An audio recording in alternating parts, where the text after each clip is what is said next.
Hi, this is John O'Connor from the band Nirvana Tribute, and we're going to be hitting Australia next week for our tour. Beautiful, John. Thanks for joining us, brother. Thank you for having me. It's a pleasure. All right, so Nirvana Tribute returned to Australia for a run of shows starting in Adelaide on August the 10th before going through Sydney, Melbourne, Brisbane, and Gold Coast and finishing in Auckland on August the 18th, mate. So not far off now. Are you packed and ready to go? Pretty much, yeah. Looking at some of my luggage here in the room. Yeah, I've been packing for the last couple of days. You're over here that often, mate. You should just have like an Australian suitcase set aside so you just pick it up and go whenever you come back here. Dude, I should have a locker over there somewhere, right? Shit. And you're going to be playing in Utero in full as part of the album's 30th anniversary celebrations. Is that right? Yeah, we are. We're going to mix things up a little bit though, and keep everybody guessing. So we're not going to do it in track order because that will get boring pretty quickly when you know what's coming next. And you've always got that. I don't really like that song as much, so you're going to skip away to the bar or do whatever you're going to do. But you won't have the opportunity to do that with us because we're going to keep you guessing. Very good. So, but you've had to learn in Utero the whole album, then, bro. So, how hard was it to actually learn that front to back? Like, I couldn't imagine when it was written that they would have planned on every song being played live one day. Some of the songs are a little harder to play live, like Milk It is a bit strange because the timing is a little bit funny, I guess, and you know that song can fall apart pretty quickly. But I mean, I've been playing that album since I was a kid. Yeah. You know, it's one of their greatest albums. It's an absolute classic. It is, yeah. And I suppose, like on the other side of the coin too, like it gives you guys a chance to explore some different material too. Like you're not just playing what everyone wants to hear, because like you say, that was a great album, but you play too many songs off it, and people just want to go back to the start. But it gives you guys a bit of Yeah, freedom. yeah, we like to mix things up a bit. So you'll certainly hear In Utero in full, but you'll hear it with a smattering of other classics and B-sides. I Yeah. mean, even we've even pulled in a B-side from In Utero into this Okay. set list. So I'm not going to tell you what that is, but you'll find out on stage. It's something that it's one of those songs that everybody keeps requesting the whole time, and it's just I didn't know why we weren't playing it. Um, so yeah, definitely been working on some new stuff for this tour. So, what is some of your memories of In Utero when it first came out, mate? Like, were you a fan of Nirvana back then? Yeah, I was a huge fan of Nirvana back then. I'd been on us before Nevermind, I guess, like passing around cassettes of Bleach. But by the time In Utero came out, I was immersed in that culture and that music heavily. So I loved the album, but I do remember at the time the critics weren't so favorable of it. But here we are, 30 years later, and it's revered as one of their classic albums, isn't it? It is for sure. So, One of the best. give us a bit of a history, mate, on how you came to be fronting the Nirvana band, man. Like, if there's something you always want to do, have you always been in tribute bands? Did it fall in your lap? Like, how did it happen? Well, I was going to start this up in like 2009. I had an idea that I started watching other tribute bands and what they were doing, and I didn't see anybody doing Nirvana internationally. Like I saw that there was a band out there at the time. I don't know if they even exist anymore, but there was a tribute band out there at the time that they did like America, and they'd go to like some like most American states, and then they'd go to Hawaii and stuff. But they weren't really traveling. And I just thought like, well, this is something that could be totally international, something that could be taken worldwide. And I thought that if people heard what I have to offer, if I could put a good enough band together, I think that maybe there's a chance to take off. But here we are, 34 countries later. It's insane, right? Yeah, it is, man. So, are you like are you a Kurt Cobain tragic? I guess, mate. Like, do you study him? Do you read his books and stuff like that too, or do you just like his music? No.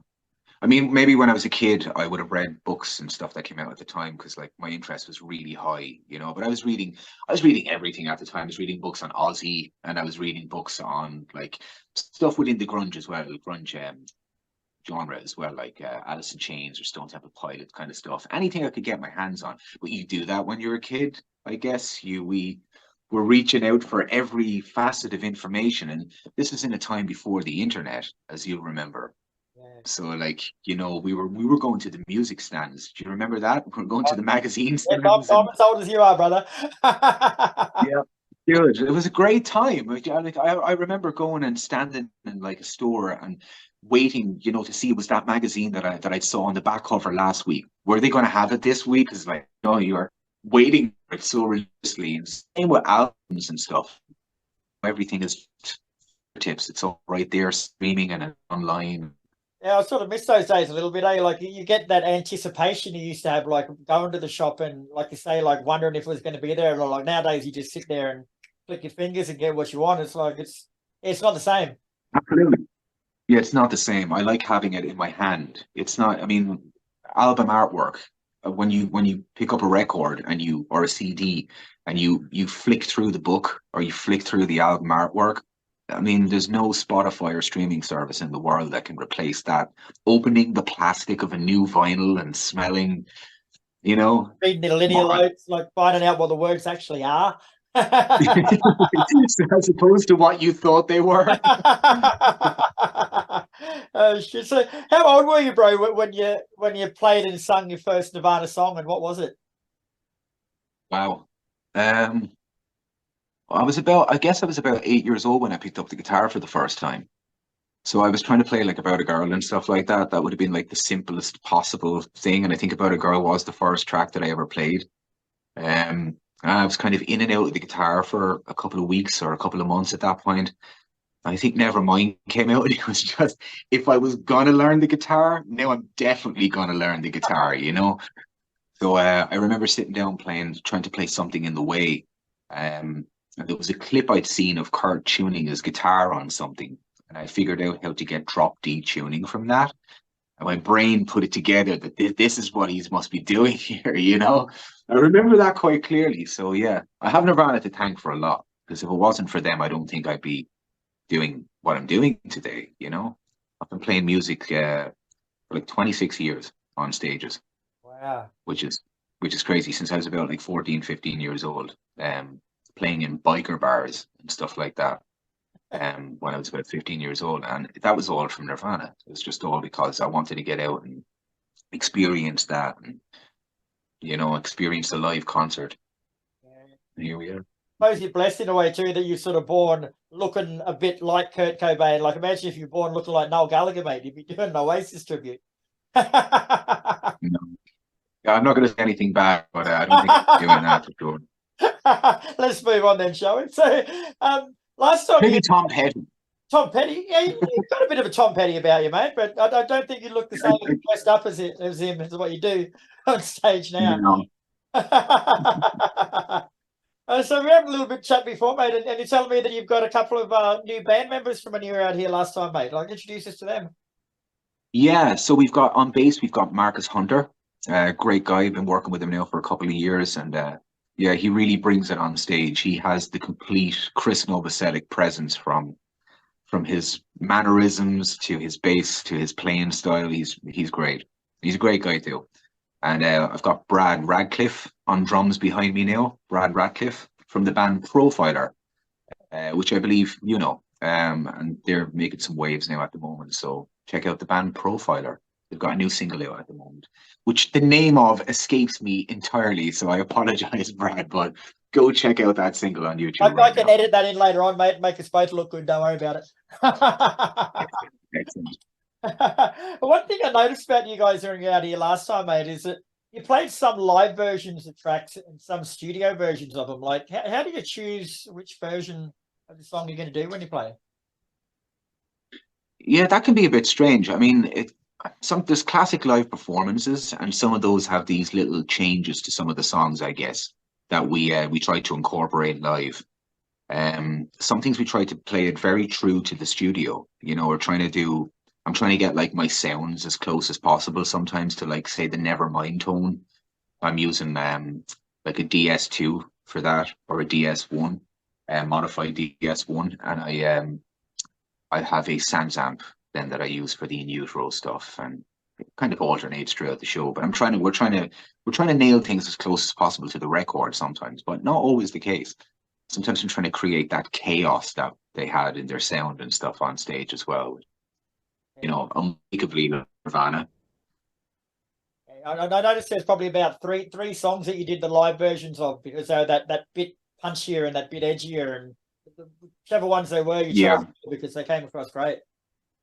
yeah. Thank you very much. No worries, man. So I'm sure you're used to this, mate, because you get it all over the world. But there's going to be some people out there that say, "Nah, I'm not going to go see a tribute band. I'm not interested." But what would you say to those people to make them come along and check out Nirvana Tribute? Just come down and check it out because I think you walk away surprised. I've never met anybody that after a show that didn't leave with a smile on their face and didn't have a good time. And I've met many a person that said to me, I don't like tribute bands as a whole, and especially I'm a Nirvana fan, so this to me was like sacrilegious. But then they're like, but I heard the show and I watched the show and it's like you took me back. Now it's when I hear that especially from somebody that was there to remember it or somebody that was at a Nirvana show, I get that a lot where people that were at Nirvana shows come up to me and say, that was it, you got as close as you could get. To me, that means the world. So if you're a detractor or a hater and you think that, we can't possibly do it justice, give us the benefit of the doubt. Come down and see the show. And if you're truly, truly unhappy, okay, I'll hold my hands up. I can't convert you. But come down and check us out because, never judge a book by its cover. You got to see it before you can judge it. That's right, mate. Very well answered. And I'll jump in here and say, like, I saw you 3 of the shows last time, and I'm not a massive Nirvana fan, but you guys put on a great and entertaining show. So you won me over, and the real band didn't win Thank me you. over, and you guys did. So that's a good endorsement, mate. Thank you very much. Thank you so much. No worries. Means a lot. All right, well, that's all I've got for you. Silverback Touring are bringing out the Nirvana Tribute, so you can get your tickets through Silverback's website and all their socials, and I'll come along to the Brisbane or Gold Coast show, mate, and have a beer and catch up. Yes, no problem. Looking forward to it. All right, brother. You take care, mate. All right, you take care too. I'll see you there.